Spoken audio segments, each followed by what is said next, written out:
වේදනාව දැනෙන්නේ කැම නිසා නෙවෙයි, දත්වල සංවේදීතාවය නිසායි. විසඳුම නව සෙන්සිටිව් එක්ස්පර්ට් by සිග්නල්. තත්පර 30න් වේදනාවට සහනයක්. නැවත මතුවීම වැළැක්වීමට උපකාරී වේ. දත්වල සංවේදීතාවය නිසා ඇතිවන වේදනාව ඔබත් පරාජය කරන්න. නව සෙන්සිටිව් එක්ස්පර්ට් by සිග්නල්.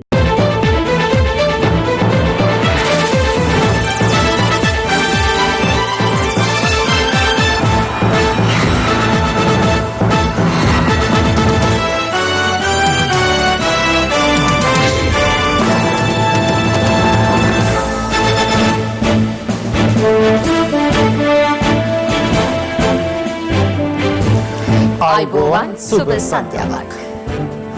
සියලු සමීක්ෂණ වාර්තාවලින් නැවත නැවතත් තහවුරු කරන ශ්‍රී ලංකාවේ අංක 1 ප්‍රවෘත්ති ප්‍රකාශය. පැත්තගිය තත්ත කියන හිරු සවස 6:55 ප්‍රධාන ප්‍රවෘත්ති ප්‍රකාශය සමගින් මම අනුරුද්ධ රත්නායක. මම ඉෂාරා දේවේන්ද්‍ර. මුලින්ම පුවත් සිරස්තල.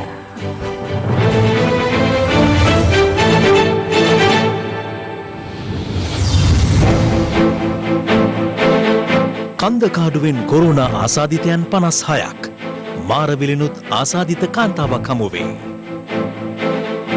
නාකොටික් නඩු බහණ්ඩ ගබඩාව රස පරීක්ෂක නිලධාරීන්ගේ පරීක්ෂාවට.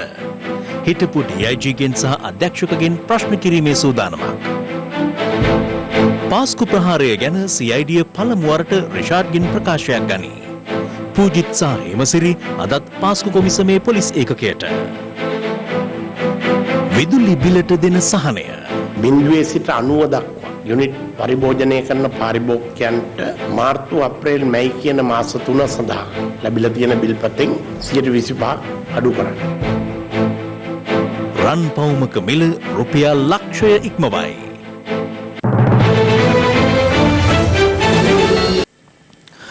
කන්දකාඩු මද්‍රව්‍යයට ඇබ්බැහි වූවන් පුනරුත්ථාපන මධ්‍යස්ථානයේ රැඳවියන් සහ කාර්ය මණ්ඩලයේ 56 දෙනෙකු COVID-19 ආසාදිත බවට හඳුනාගෙන තිබෙනවා.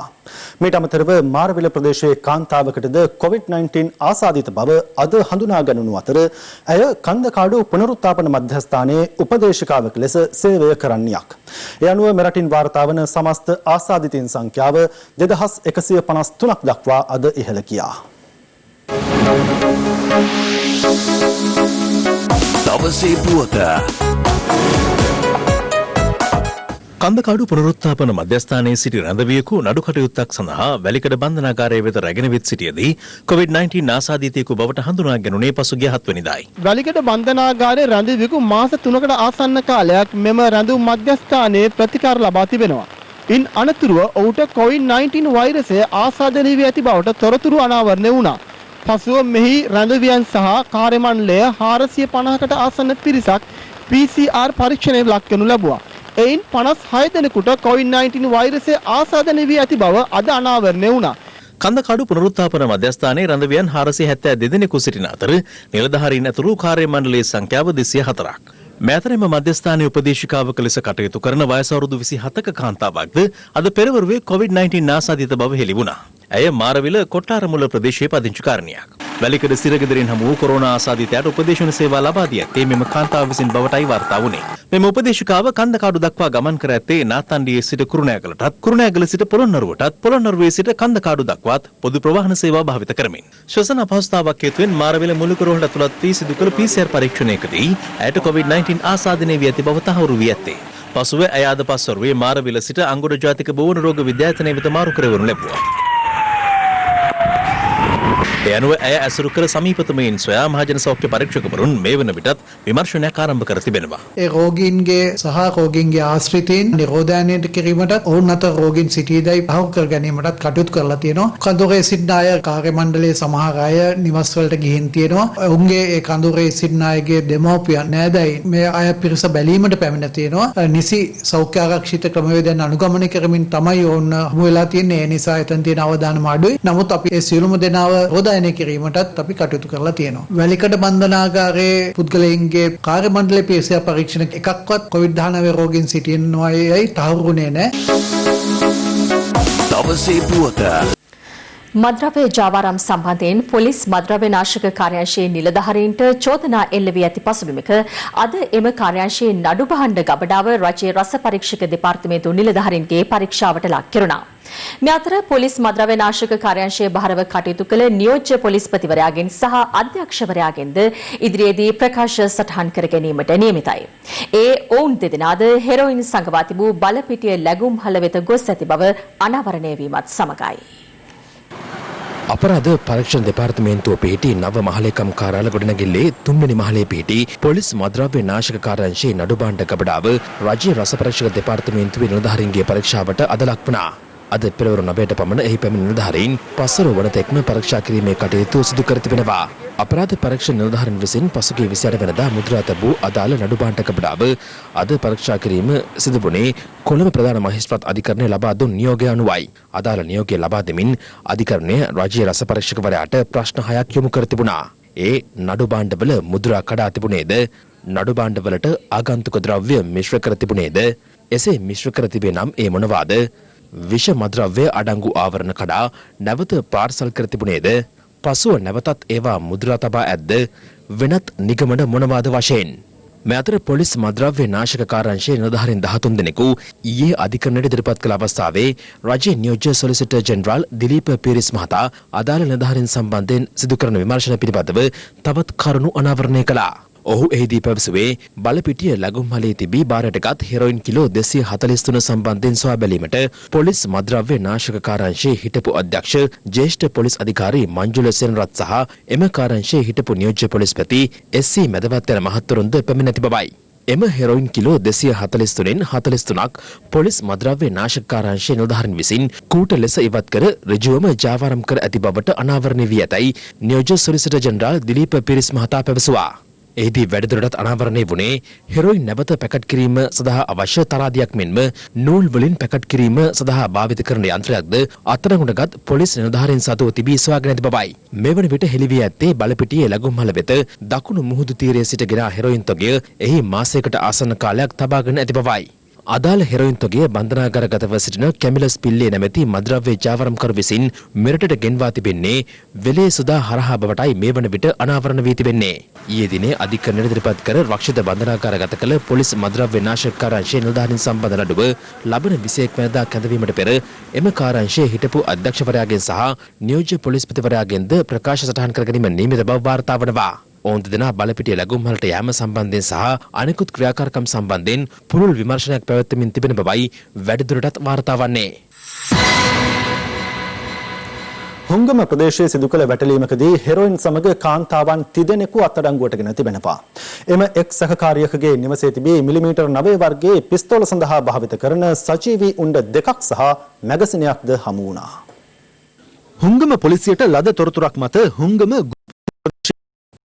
කළ පොලිසිය එම නිවසේ තිබී හෙරොයින් ග්‍රෑම් 49යි මිලිග්‍රෑම් 490ක ප්‍රමාණයක් සොයාගත්තා.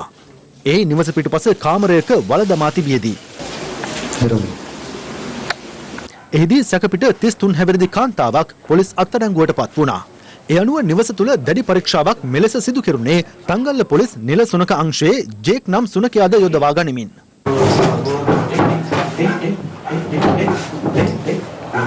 අනතුරුව පොලිසිය ඒ ආසන්නයේ පිහිටි තවත් නිවසක්ද පරීක්ෂාවට ලක් කළ අතර එහිදී හෙරොයින් ග්‍රෑම් 1යි මිලිග්‍රෑම් 120ක් හමු වුණා. එම නිවසේ අල්මාරියක් පරීක්ෂා කිරීමේදී එහි තිබී මිලිමීටර් 9 වර්ගයේ පිස්තෝල වලට යොදා ගන්නා සජීවී උණ්ඩ 2ක් සහ මැගසිනයක් සොයාගෙන තිබෙනවා. බෝට්ටු සමග සම්බන්ධ විය හැකි සැටලයිට් දුරකථනයක් සහ ජංගම දුරකථන 4ක්ද හමු වී ඇති අතර වැඩිදුර විමර්ශන සඳහා ඒවා පොලිස් බහරයට ගෙන තිබෙනවා. එම නිවසේ පදිංචි 34 හැවිරිදි කාන්තාවක් අත්අඩංගුවට ගෙන ඇති අතර ඇගේ සැමියා විදේශ රටක රැකියාවක නිරත වන පුද්ගලයෙක්. එම නිවසේ වැඩිදුර පරීක්ෂාව සිදු කෙරුණේ තංගල්ල පොලිස් නිලසුනක අංශයේ බෙලා නම් සුනකයා යොදා ගනිමින්.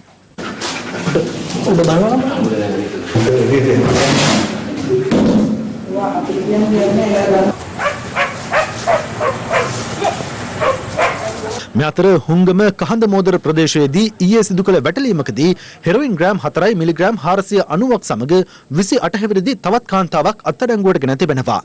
මේ අතර ජූනි මාස 6 වෙනිදා සිට පසුගිය 8 වෙනිදා දක්වා මාසක පමණ කාලයක් දිවයින පුරා සිදු කළ වැටලීම් වලින් හෙරොයින් කිලෝග්‍රෑම් 10කට අධික ප්‍රමාණයක් සමගින් සැකකරුවන් 8087 දෙනෙකු අත්අඩංගුවට ගෙන ඇති බව පොලිසිය පවසනවා. පොලිස් මුලස්ථානයේ සඳහන් කළේ ගංජා කිලෝග්‍රෑම් 600කට අධික ප්‍රමාණයක් සමගින් සැකකරුවන් 6006 දෙනෙකු සහ අයිස් මත්ද්‍රව්‍ය කිලෝග්‍රෑම් 3කට වැඩි ප්‍රමාණයක් සමගින් 515 දෙනෙකු අත්අඩංගුවට ගෙන ඇති බවයි. මීට අමතරව T56 ගිනි අවි 11ක්, T81 වර්ගයේ ගිනි අවියක්, බෝර 12 වර්ගයේ ගිනි අවි 42ක්, පිස්තෝල 4ක්, ගල්කටස් වර්ගයේ ගිනි අවි 29ක් සමගින් ගිනි අවි 176ක් සහ ජීව පතරොම් 692ක් ඇතුළු අවි ආයුධ රැසක් සමගින් සැකකරුවන් 128 දෙනෙකුද එම කාලය තුළ අත්අඩංගුවට ගෙන තිබෙනවා.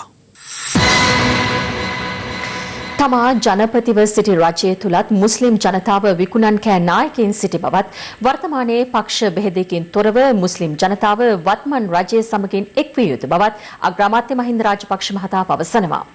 අග්‍රාමාත්‍යවරයා මේ බව සඳහන් කළේ කුරුණෑගලදී මුස්ලිම් ප්‍රජාව අමතමින්.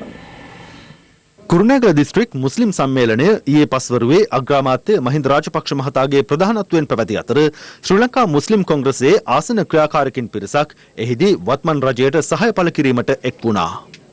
අපිට බය නැතුව කියන්නට පුළුවන් ලෝකේ සුළුතරයට ඉන්න පුළුවන් වඩාත්ම සුහදශීලීම ජාතිය සිංහල බෞද්ධ ජාතිය කියන එක ගෝඨාභය රාජපක්ෂ මැතිතුමා ජනාධිපතිවරණයට පෙනී සිටියේදී මොන බොරු කිව්වද එතුමා ගැන එතුමාගෙන් යකෙක් මැව්වා මාස 8ක් ගිහිල්ලා තියෙනවා එතුමා කොච්චර ලස්සනට මේ රට පාලනය කරනවා මම කිව්වා ඒ කාලේ කතා කරනකොට එතුමාට බය වෙන්නට ඕනේ වර්ග තුන්ගොල්ලන්කට බය වෙන්න ඕනේ මුස්ලිම් ජාතිකයෝ බය වෙන්න ඕනත් නෑ දෙමළ ජාතිකයෝ බය වෙන්නත් ඕනේ නෑ කුඩුකාරයෝ ටික බය පාතාලය එතුමාට බය වෙන්න ඕනේ. අන්තවාදීන් ටික එහෙම නැත්නම් ත්‍රස්තවාදීෝ එතුමාට බය වෙන්න ඕනේ. අන්න ඒගොල්ලන්ට නම් එලව ගහනවා. හොඳද නරකද? මුස්ලිම් සමාජයේ අපි පූජකවරුන්ගෙන් අහනවා අපි කුඩුකාරයෝ ටික තුරන් කළ යුතුද නැද්ද?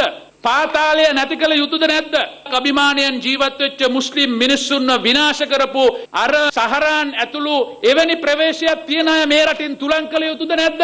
ඒ හින්දායි අපි ඔබතුමන්ලාට ආදරයෙන් මතක් කරන්නේ. අපිට වැරදුණු තැන් තියෙනවා. නමුත් රෑ වැටුණු වලේ ආයේ දවල් වැටෙනවා නම් මං හිතන්නේ ඒක සුදුසු නෑ. මගේ කැබිනට් මණ්ඩලයේ සහ ඒ ආණ්ඩුවේ 28 දෙනෙක් පිටි මුස්ලිම්. මම හැමතැනම අරන් යනකොට රිෂාඩ් ඇමතුමා තරහින් යනවා. ඉතින් මට දෙමළ තේරෙන්නේ නෑ. ටික වෙලාවක් යනකොට කතා කරනවා. පස්සේ එනකොට ඉතින් ටික ලොකු බෑග් තමයි අරන් යන්නේ. මම දන්නේ මොනවද කියලා ඒවයි තිබුණේ. හැබැයි ඒවයි තියෙනවා අපිට පේනවා දැන් මොනවද කියලා. ඒ කොහොම වුණත් මුස්ලිම් ජනතාව විකුණගෙන කෑපු නායකයෝ හිටියයි කියන එක නම් මට පැහැදිලිව කියන්න පුළුවන්. අපේ ආණ්ඩුව තුල මේ ව්‍යවස්ථාවේ සමහර වගන්ති ජනතාව බෙදන වගන්ති මිසක් එකතු කරන වගන්ති නෙවෙයි කියලා මගේ නම් අපිට 3-2ක බලයක් අවශ්‍යයි ව්‍යවස්ථාව වෙනස් කරන්න. ඒකින්ද ඔබ අපිත් එක්ක අහුවෙන්න ඕන. දැන් ජනාධිපතිවරයෙක් පත් කරගෙන තියෙනවා. අකමැති UMP එකෙන් දැම්මයි කියලා වැඩක් තියනවද? රනිල්ව ගෙනල්ලා තියන්න. දැන් හිටියන්නේ මෛත්‍රීපාලයි රනිල්. අනිත් එක්කෙනයි ප්‍රේමදාස ගෙනල්ලා දාන්නේ.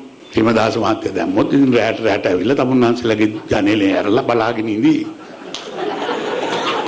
යාළුවා කියන්නේ අපිට සිරිකොත අල්ලන්න ඕන. දැන් සිරිකොත රනිල් අල්ලගෙන ඉන්නවා. ඉතින් මේ රටේ ජනතාවගේ ප්‍රශ්නේ සිරිකොතද?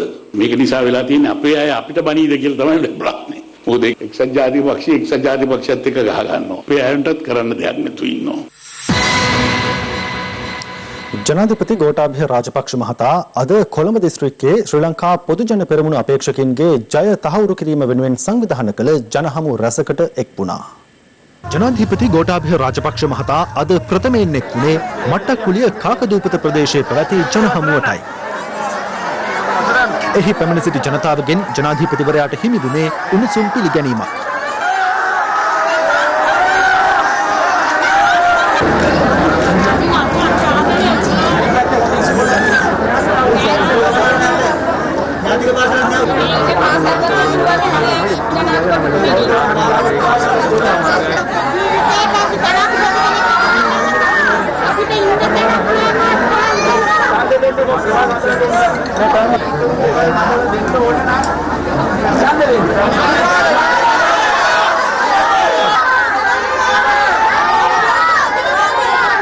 අනතුරුව ජනාධිපති ගෝඨාභය රාජපක්ෂ මහතා පැමිණියේ මැද කොළඹ ආසනය වෙනුවෙන් සංවිධානය කර තිබූ ජනහමුවටයි.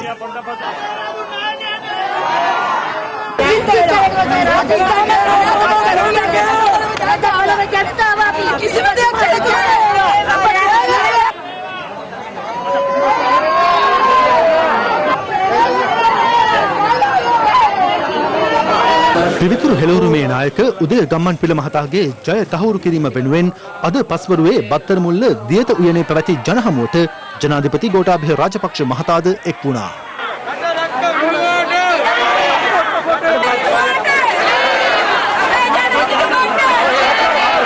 මේ කඩුවෙල ආසනයේ ජයග්‍රහණය වෙනුවෙන් ජාතික නිදහස් පෙරමුණේ නායක අමාත්‍ය විමල් වීරවංශ මහතා සංවිධානය කළ ජනහමුවයි.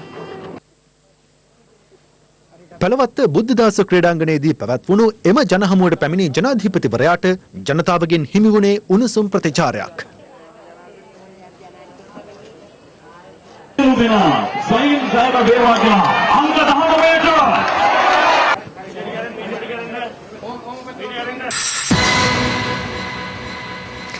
වත්මන් ආණ්ඩුව විසින් රජයේ සේවකයන්ගේ සහ රණවිරුවන්ගේ සියලු දීමනා කප්පාදු කර ඇතැයි සමගි ජනබලවේගයේ නායක සජිත් ප්‍රේමදාස මහතා පවසනවා. තම ආණ්ඩුවක් යටතේ පරිපූර්ණක ඇස්සමෙන්තුවක් ඉදිරිපත් කර එම දීමනා ලබා දෙන බවයි යාපහුව ප්‍රදේශයේ පැවති ජනහමුවකට එක්වෙමින් ඔහු පැවසුවේ.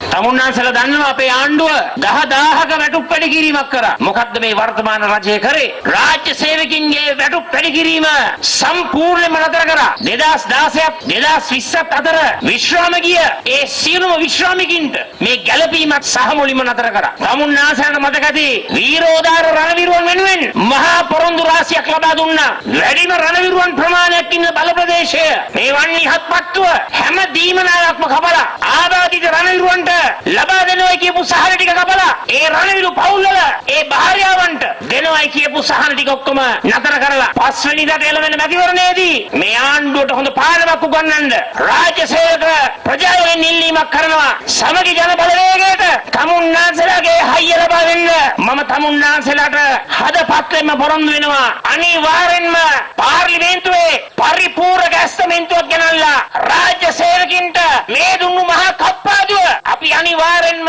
අලුත් ප්‍රතිපාදන වලින් ලබා දෙනවාමයි කියන එක මම මේ අවස්ථාවේ කියන්න කැමතියි. ජනාධිපතිවරයා සහ ග්‍රාමාත්‍යවරයා කොතරම් සමීපව වැඩ කටයුතු කළත් රටේ ආර්ථික ප්‍රශ්න සඳහා කිසිදු විසඳුමක් මෙතෙක් ලැබී නොමැති බව එක්සත් ජාතික පක්ෂ නායක රනිල් වික්‍රමසිංහ මහතා පවසනවා. ඔහු මේ බව සඳහන් කළේ කොළඹ පැවති ජනහමුවක් අමතමින්. අද මේ රටේ විශාල ආර්ථික අර්බුදයක් තියෙනවා. මේක කොරෝනාව නිසා පටන් ගත්තේ නැහැ. කොරෝනාවෙන් මේක තවත් උග්‍ර වුණා. ඉතින් විශේෂයෙන්ම අපේ අපනයන ආදායම මං හිතන්නේ ඩොලර් මිලියන 7000කින් විතර අඩු වෙලා තියෙනවා. විශේෂයෙන්ම මේ අවස්ථාවේදී ඒක පියවන්න බැරි නම් ආණ්ඩුවක් ගෙනියන්න. ආණ්ඩුව නිශ්ශබ්දයි. නොවැම්බර් මාසෙම කිව්ව අගමැති දෙන්න ඕනේ එක පක්ෂයෙන් කියලා. දැන් ප්‍රශ්නේ විශ්තල නැහැ. ආණ්ඩු කරන්නයි තියන්නේ. මං කියන්නේ ජනාධිපති අගමැති එක පක්ෂයෙන් ආවත් එක පවුලකින් ආවත් මේ රටේ ආර්ථික ප්‍රශ්න විසඳලා නැහැ. විසඳන්න පුළුවන් එක්සත් ජාතික පක්ෂයට පමණයි කියලා මම කියන්න කැමතියි. අද ආණ්ඩුවේ විශාලම ප්‍රශ්නේ තමයි විදේශ විනිමය. අපිට මුදල් නැති වෙනවා. මේ මුදල් හොයාගන්න තියෙනවා. අපි ඇත්ත වශයෙන්ම අඩු ගානේ ඩොලර් මිලියන 6000ක් හොයන්නේ. ඒක හොයන්න පුළුවන් අයට තමයි රට ආණ්ඩු කරන්න පුළුවන්. ඇත්ත වශයෙන්ම මේ රටේ ආණ්ඩු කරන්න පුළුවන් පක්ෂ දෙකයි තියෙන්නේ. එකක් පොහොට්ටුව අසාර්ථක වෙලා අනික එක්සත් ජාතික පක්ෂය. අනික ගෑස් සිලින්ඩර් ගැන මම කතා කරන්න බලාපොරොත්තු වෙන්නේ නැහැ. මම කැමති ආණ්ඩුවෙන් කියනවනම් මොකද්ද කරන්න කියලා. පොහොට්ටුවෙන් කියනවනම් ඒ දෙක පෙන්නමු ඒක ගැන වාද කරමු. එතකොට අපිට පිළිතුරු දෙන්න පුළුවන්. අපි කියන්න මොකද්ද කරන්න ඕනේ මොකද්ද කරන්නේ නැත්තේ. මොකද අපිට ඕන ජනතාවගේ ආදායම වැඩි කරන්න, ජනතාව ජීවත් කරවන්න. උණුසුම් වන දේශපාලන වේදිකාවේ පක්ෂ විපක්ෂ දේශපාලනඥයින් පළ කළ අදහස් කිහිපයක් දැන්.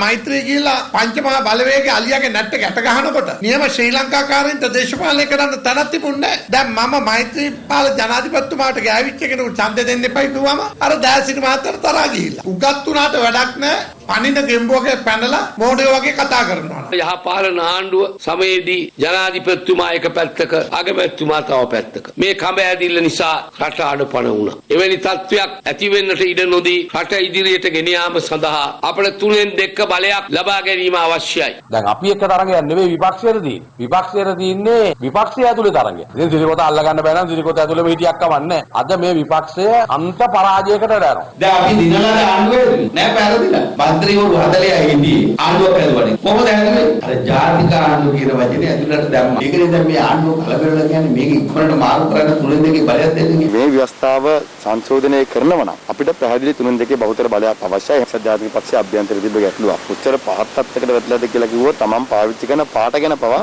අර්බුදයකට පත් වෙලා. පාට නෙවෙයි ප්‍රශ්නේ. ඡන්ද නැතිකම නිසා නොඑක් දේවල් කරන්න හද. ඉස්සෙල්ලම කිව්වා සමගි ජන බලවේගයෙන් ඉලන්න එපා. දැන් කියනවා කොළ පාට ගැන. මඩ ගෑවිච්ච කොළ පාට එතන තියෙනවා. පිරිසිදු කොළ පාට මෙතන තියෙනවා. සමගි ජල බලවේගයට අඩලිගා මන්දිරය අල්ල ගන්නවා තියා සමගි ජල බලවේගයේ කාර්යාලයක්වත් පවත්වාගෙන යන්න බැරි වෙනවා. දැන් බලන්න සමගි ජන බලවේගයේ තරඟ කාත් එක්කද තියෙන්නේ කියලා. දැන් එක සැරයක් ලකුණකට රණ්ඩු වුණා. දැන් ඊළඟ සැරේ පාටට පක්ෂේ රණ්ඩු වෙනවා. සමගි බලවේගයේ මිනිස්සුන්ගේ ඡන්ද ඉල්ලන්නේ සිරිකොත අල්ලන්නේ. සිරිකොත අල්ලන්නේ ඉතින් මහමැතිවන්නේකට ඉදිරිපත් වෙන්න ඕනේ නෑනේ. මහින්ද රාජපක්ෂ මැතිතුමාගේ දෑත් ශක්තිමත් කරන්න කියලා ඔය සමගි බලවේගයේ කණ්ඩායමක් කඩාගෙන යනවා. සජිත් පාර්ශ්වයේ කියන රනිල් පාර්ශ්වයේ ඉන්නේ මහා බැංකුවරු කියලා. අනිත් පාර්ශ්වයේ කියන අර පාර්ශ්වයේ තමයි ඉන්නේ මහා බැංකුවරු කියලා. එනිසා අපිට තාමත් පැහැදිලිව කියන්න තියෙන්නේ මොකද්ද? පාර්ශ්ව දෙකේම ඉන්නේ එකම කණ්ඩායම එකම ඔරු ටික. මේ කරන්න යන්නේ සමගි ජන බලවේගයට හම්බෙන්න එක മന്ത്രിවරුක් අඩු කරන්න. මහලේකම්තුමා ඉල්ලනවා කියලා රාජකාර්යසම් මැතිතුමා. එතුමාලා තමයි මේ පක්ෂය මේ කඩන තැනට තල්ලු කරගෙන ගියේ. අපි රැලි වලට යන්නේ. දැන් ওই ජනප්‍රිය නායකයෝ දිස්ත්‍රික්කේ මාරු කරා මහලේකම් ජාතික ලැයිස්තුවෙන් ජාතික සංගීතයක් ජාතික ලැයිස්තුවෙන් ඔච්චර හයියක් තියනවා නම් ජනප්‍රියත්වයක් තියනවා නම් මොකටද ඡන්ද ඉල්ලන්නේ නැතුයි. නායකින්වත් එක්සත්ව කියා ගන්න බැරි. එක්සත් ජාතික පක්ෂෙන් ජාතිය එක්සත් කරන්න පුළුවන්. එක්සත් ජාතික පක්ෂේ රනිල් කෑල්ලයි සජිත් කෑල්ලයි දෙකම බොරැල්ල කරත්තට අගෝස්තු 5 වෙනිදා ඇන්දෑවට අරයි. අපේ අලිය උඩ මැස්සෙක්ල වැස්සයි කියලා අලියට ප්‍රශ්නයක් ඇති වෙනවා. අලියා හොඳ නෑ උගේ වලිගේ එල්ලිලා යන්න නරක නැහැ. මේ අලියා ඉදිරියට ගමන් කරනවා. නැගිටට පස්සේ අලියා වට්ටන්න බෑ. අවුරුදු 5ක් විතර හිටියේ අපි බොහොම අමාරුවෙන් ජීවත් වුණේ ඇත්ත එක්ක. මට වෙන්නේ දැන් පිස්සු හොඳටම තද වෙලා. ආත්තේ ගොඩ ගැනිලා කොහොමද තත්ත්වය ආත්තිකේ වලට දාලා වල වහලි වෙලා අන්තිම ඇනේ ගැහුවා. ෆීල් මාසල්ලා මීට වඩා වැදගත් වෙන්න ඕන වැදගත් විදිහට කතා කරන්න ඕන. කාලයක් සුට්ටු දෙකට බැස්සුවා දැන් ඔය හොඳයි කියන නායකයා සජිත් ප්‍රේමදාස හට්ට ගැහුවා. දැන් යන මන් නැති වෙනකොට සජිත් ප්‍රේමදාස වගේ ආයි වීරයෙක් නෑ ෆීල් මාසල්ට. මේ ඡන්දෙදි එක්සත් ජාතික පක්ෂයට ඡන්දෙ දුන්නා. සජිත් ප්‍රේමදාසට ඡන්දෙ දුන්නාත් ඒ ඡන්දෙ දීලා තියෙන්නේ රාජපක්ෂවරුන්ට. ඇයි? පණිනවා කට්ටිය. එහෙනම් වටේ දෙනවට වඩා හොඳයි දෙනවම කියලා කෙනෙක් ඉන්නවනම් මම ඒ කට්ටියට යෝජනා කරනවා කෙලින්ම මහින්දටම දීලා දාන්න.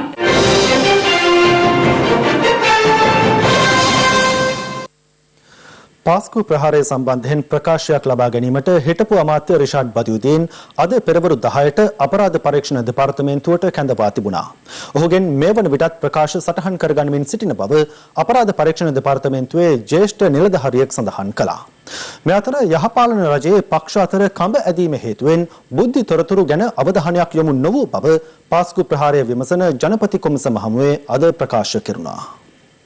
පාස්කු ප්‍රහාරය පිළිබඳ විමසන ජනාධිපති කොමිසම හමුවේ අද සාක්ෂි ලබා දුන්නේ 2017-2019 කාලය තුල ජාතික බුද්ධි ප්‍රදානී කාර්යාලයේ සේවය කළ යුද හමුදා බුද්ධි අධ්‍යක්ෂ මණ්ඩලයේ ජ්‍යෙෂ්ඨ මාණ්ඩලික නිලධාරියෙක්. ඔහු පැවසුවේ සතියේ සෑම අඟහරුවාදා දිනකම ආරක්ෂක ලේකම්වරයාගේ ප්‍රධානත්වයෙන් බුද්ධි සමාලෝචන රැස්වීමක් පැවැත්වූ අතර ජාතික බුද්ධි ප්‍රදානී කාර්යාලයට ලැබෙන තොරතුරු ජාතික බුද්ධි ප්‍රදානියා විසින් අදාළ රැස්වීමේදී ඉදිරිපත් කළ බවයි.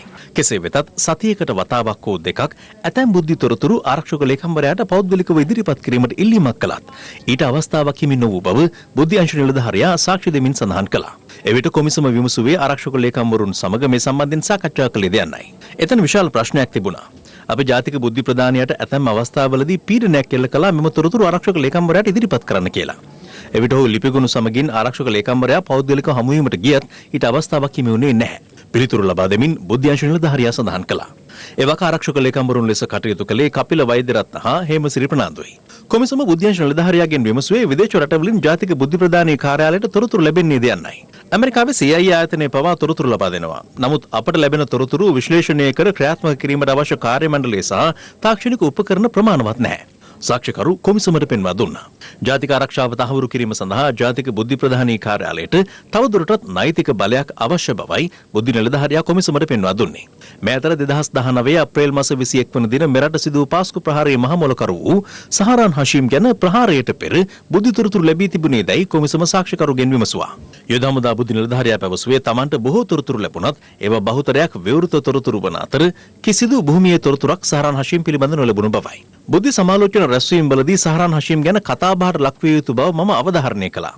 අවස්ථා දෙකකදී බුද්ධි සමාලෝචන රැස්වීමේ න්‍යාය පත්‍රයට ඇක්ටිවිටීස් ඔෆ් මොහමඩ් සහරාන් ලෙස යෙදුවා. එපමණක් නොවේ පාස්කු ප්‍රහාරයට පෙර එනම් 2019 මාර්තු මාසයේදීත් බුද්ධි සමාලෝචන රැස්වීම්වල න්‍යාය පත්‍රයට මේ සම්බන්ධයෙන් ඇතුළත් කර තිබුණා. සාක්ෂිකරු කොමිසම හමුවේ පැවසුවා. ඒත් පසුගිය ආණ්ඩුව සමයේ රජයේ අවධානය යොමු වී තිබුණේ සංහිඳියාව සහ නැවත පදිංචි කිරීම පිළිබඳව බවත් අන්තවාදයේ ගැන වූ බුද්ධි තොරතුරු මත වැඩි අවධානයක් යොමු නොවූ බවත් සාක්ෂිකරු කොමිසමට පෙන්වා දුන්නා. මෙතර බුද්ධි නිලධාරියා සඳහන් කළේ පාස්කු ප්‍රහාරයේ වගකීම පසුගිය ආණ්ඩුවේ හිටපු ජනාධිපතිවරයා සහ අගමැතිවරයා විසින් බාරගත යුතු බවයි. ඔවුන් පක්ෂවලට කඹ ඇදීම හේතුවෙන් බුද්ධි තොරතුරු සම්බන්ධයෙන් අවධානය ගිලිහීම අදාළ ප්‍රහාරයට හේතු වූ බව සාක්ෂිකරු කොමිසමට පෙන්වා දුන්නා. මෙතර අනිවාර්ය නිවාඩුව යවා සිටින පොලිස්පති පූජ්‍ය ජයසුන්දර සහ හිටපු ආරක්ෂක ලේකම් හේමසිරි ප්‍රනාන්දු පාස්කු ප්‍රහාරය පිළිබඳ විමර්ශනය කර ජනාධිපති කොමිසමේ පොලිස් ඒකකයේ වෙත ප්‍රකාශ ලබා දීම සඳහා අදත් පැමිණියා. ඒ මාධ්‍ය මගහරිමින් පලා ගිය පොලිස්පතිවරයා අද පැමිණියේ මේ ආකාරයෙන්.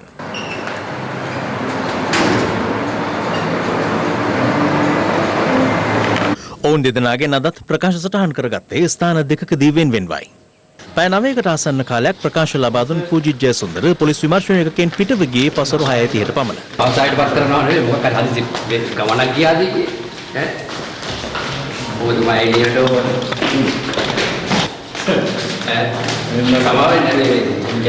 දැන් මේ පාස්කු ප්‍රහාරය ගැන ඔබතුමා හිටපු ජනාධිපතිතුමාත් ඔබතුමාට චෝදනා කරනවා මම චෝදනා කරනවා ඔබතුමාට නිකන් මාධ්‍යෙට නිකන් කියන්නේ අදහසක් ඔබතුමා මුණියට රකින්නවනේ වචනයක් වත් කියලා යන්න වෙයි සර් කොහොමද සර් කියලා දුනොත් බලන්න අපි සර් හොඳින්නේ ඔය සර් හොඳින්නේ සර් එච්චරයි සර් thank you sir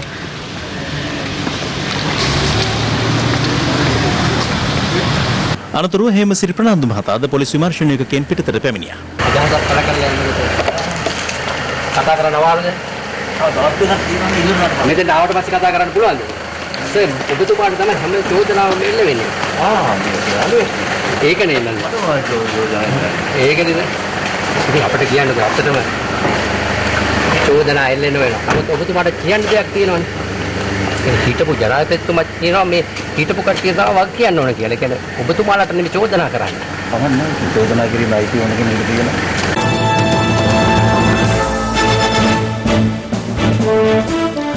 ගෘහස්ත විදුලි පාරිභෝගිකයන්ට පසුගිය මාර්තු අප්‍රේල් මැයි කාල සීමාවලට අදාළව 25% ගාස්තු අඩු කිරීමක් ඇතුළුව සහන රසක් ලබා දීමට රජය තීරණය කර ඇති බව සම කැබිනට් මාධ්‍ය ප්‍රකාශක අමාත්‍ය ආචාර්ය බන්දුල ගුණවර්ධන මහතා පවසනවා.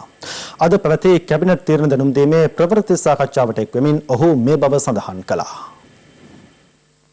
කොවිඩ්-19 වසංගතයේ කරන කොටගෙන වැඩි වශයෙන් ගෘහස්ත විදුලි බල පරිභෝජනයේ විශාල ලෙස වර්ධනය වෙලා තිබෙනවා. ඒ අනුව මහින්ද අමරවීර අමාත්‍යතුමා පාලකයන් සමග සාකච්ඡා කරලා විශාල පිරිවැයක් දරාගෙන සහන මල්ලක් විදුලි බල පරිභෝජකයන්ට ඉදිරිපත් කළා. ඒ සහන මල්ලේ තිබුණා 0 සිට 90 දක්වා යුනිට් පරිභෝජනය කරන පරිභෝගකයන්ට මාර්තු අප්‍රේල් මැයි කියන මාස 3 සඳහා ලැබිලා තියෙන බිල්පතෙන් 125ක් අඩු කරා.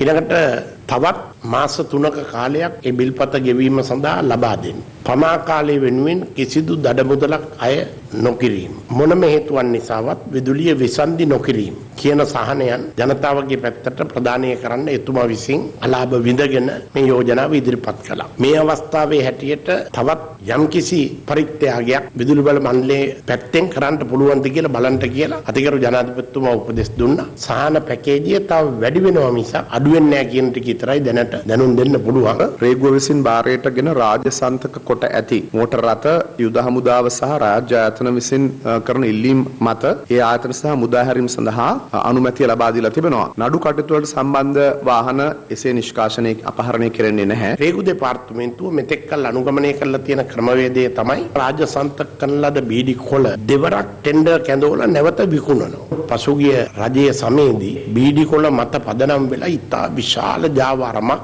කුඩුවල වගේ ඇත්තටම මුළු තොගේ විනාශ වෙනවද? තීන්දුවක් ගත්තා නීති විරෝධීව ලංකාවට ආනයනය කරනු ලබන බීඩි කොළ සියල්ල ටෙන්ඩර් කැඳවීම හා වෙනත් ක්‍රියාමාර්ග වලින් බැහැරව දැඩි සුපරීක්ෂණයක් යටතේ විනාශ කිරීම වහාම කිරීම සඳහා අවශ්‍ය පියවර ගන්න ලෙස කැබිනට් අනුමැතිය ලැබලා දුන්නා. මේ MCC එක සම්බන්ධව ඒ ගැන ගත තීරණය මොකක්ද ඇමතුමා? තවදුරටත් ඒ වාර්තාව ගැඹුරින් අධ්‍යයනය කළ යුතු බව ඇමතිවරු විශාල පිරිසක් කියා සිටියා. ඒ සඳහා ජනාධිපතිතුමා කාලය ලබා දුන්නා. තව සති දෙකක් ඇතුළත හැම කැබිනට් අමාත්‍යවරයෙක්ගෙම ලිඛිත අදහස ඉදිරිපත් කරන්න. ජාත්‍යන්තර වශයෙන් රටක් ආණ්ඩු කිරීමේදී ඒ රටවල් සමග ඊට කලින් ආණ්ඩුව කරපු ගනුදෙනු පිළිබඳ විචක්ෂණශීලී ලෙසත් විමර්ශනාත්මක ලෙසත් ආපසු හැරිලා බලන්න සිද්ධ වෙනවා.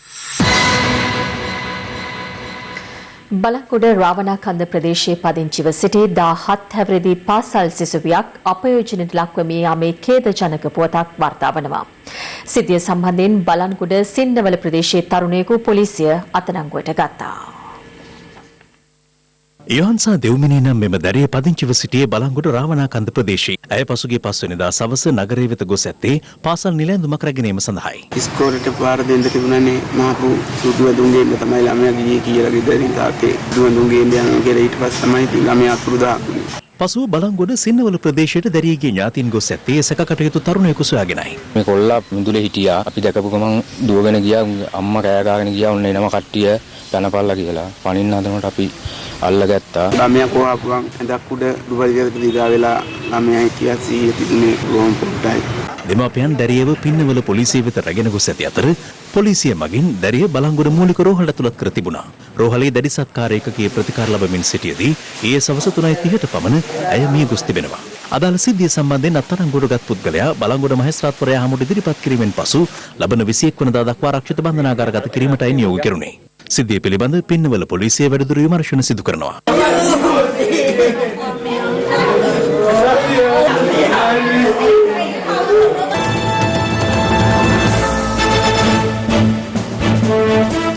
මෙරට ඉතිහාසයේ පළමු වරට කැරට් 24 රන් පවුමක මිල රුපියල් ලක්ෂය ඉක්මවා ගොස් තිබෙනවා.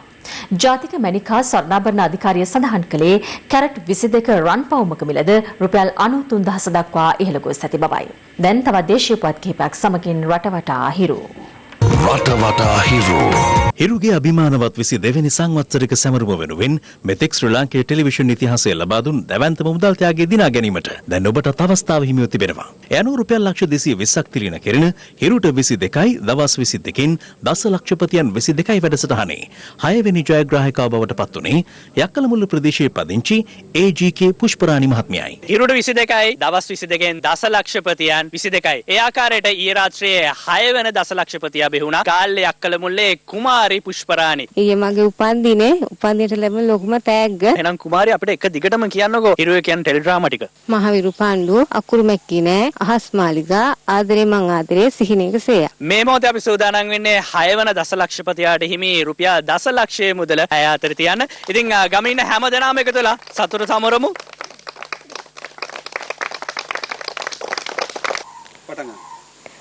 මට දුවෙක් ඉන්නවා ඒ වගේම බබෙක් ලැබෙන්න ඉන්නවා මගේ මහත්තයා මේ දවස්වල කුරුළු තලුවා බ්ලොග්ගර් මැෂිනයක් ගන්න මේ සල්ලි මම ඒකට යොදවනවා පැය 24ක් යන්නක් කලින් මට මේ මෙච්චර ලොකු මුදලක් ලැබුණු පළවෙනි වතාව ගොඩාක් සතුටුයි හිරු ටීවී සභාපතිතුමා ඇතුළු කාර්ය මණ්ඩලය බොහොමත්ම ස්තුතියි හිරු මගේ පණවක් සඳුදා සිට සිකුරාදා දක්වා රාත්‍රී 7:30 සිට රාත්‍රී 9:55 දක්වා හිරු ටෙලි පෙරහැරේ විකාශය වන මහවිරු පණ්ඩු අකුරු මෙකී නෑ අහස් මාලිගා ආදරේ මං ආදරේ ටෙලිනාට්‍ය විකාශය වන අතරතුර එක් ටෙලිනාට්‍ය ඇසුරින් අසන ප්‍රශ්නවලට අදාළ නිවැරදි පිළිතුරු ලබා දීමෙන් දසලක්ෂපතියෙකු වීමේ අවස්ථාව මෙලෙස හිරු ටීවී ඔස්සේ හිමි වෙනවා. බදුල්ල කොළඹ ප්‍රධාන මාර්ගයේ පිංගරාව ප්‍රදේශයේදී බදුල්ල දෙස සිට හාලියල දෙසට ධාවනය වූ ත්‍රිරෝද රථයක් මතට කොසත්තක් කඩා වැටීම හේතුවෙන් මෙහෙණින් වහන්සේ නමක් තෝරා ලබා ඇති අතර එම අනතුර CCTV කැමරාවක සටහන්ව තිබුණේ මෙලෙසින්. අපරීක්ෂාකාරී ලෙස දහවනය කළ ත්‍රිරෝද රථයක ගැටි අතුරුපැදියක් අනතුරට පත්වන ආකාරය CCTV කැමරාවක මෙලෙස සටහන්ව තිබුණා. රටවටා හිරු සමගින් සමුගන්නටයි මේ සූදානම. පැත්ත නොගත් ඇත්ත දැනගැනීමේ අයිතිය තවදුරටත් තහවුරු කරගන්නට ඔබේ ජංග මුද්‍රකථන ජාලය අනුව තිරේ දිස්සන පරිදි හිරු ප්‍රවෘත්ති SMS සේවාව සක්‍රිය කරගන්න. යලිත් හමුවෙමු රාත්‍රී 9:55ට. ආයිබෝවන්